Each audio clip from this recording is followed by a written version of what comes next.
We presented part one of the swing, the stride, a few episodes ago, and we're continuing to reinforce that teaching of converting the linear power of the stride into the rotational power of the swing. Track and field athletes create incredible power by combining linear and rotational elements of the swing. This technique allows smaller athletes the ability to create big power, and it gives big hitters the tools to create incredible power.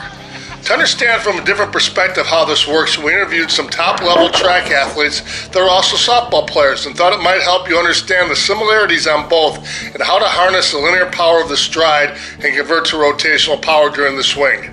Properly managing the weight transfer between the back and front feet and ultimately creating more explosion in your swing. And you were a college scholarship discus and shot putter. Where was that at? That was at the University of Florida. What have you won? What have been the most prestigious things you've won as a senior? Well, I've got a couple gold medals in the shot and the discus in the National Senior Games and in the Huntsman Games. A combination of linear and rotational power is what I think goes back to your discus and shot put days. Yeah, I would say that. I'd say that the key to the power is getting your hip to move, the power hip to move before the shot or the discus or the bat moves. In other words, stay in your trigger cocked position and lead with the hip. If you don't do that, you lose a lot of power. Push yourself forward as you wind, and then have the hip start to unwind against that good brace leg. And it's important to get in the stride of hitting enough push forward that you get linear motion going, and also you get that brace leg out so you have something to rotate against. Would you agree? Exactly. It's very difficult because the time difference is like a thousandth of a second between when that hip moves and when the shot, discus, or bat moves.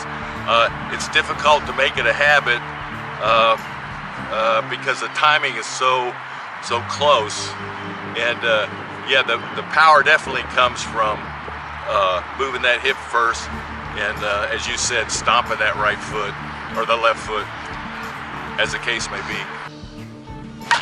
Oh, that's happening too. Go on. Oh, fire. Crack show. Amber, what's the difference? What are you doing different? What's making the difference? Snapping over the top and turning the hips through. How about the load back into that rear foot? The wind and then the drive forward. Perfect.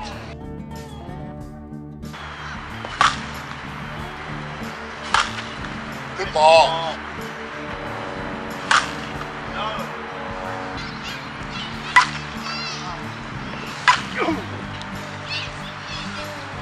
We're probably not catching that one. It's hot right out of the rubber. I mean, it only had a couple swings when I swung it. So. It's only got about 25 swings, Dave. Yeah. What's the biggest thing you notice about the bat? It swings real easy for an old guy like me.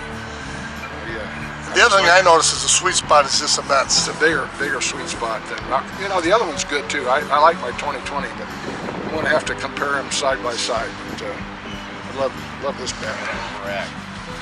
Yeah, baby! Yeah, Way to go, buddy! Way to hit that ball!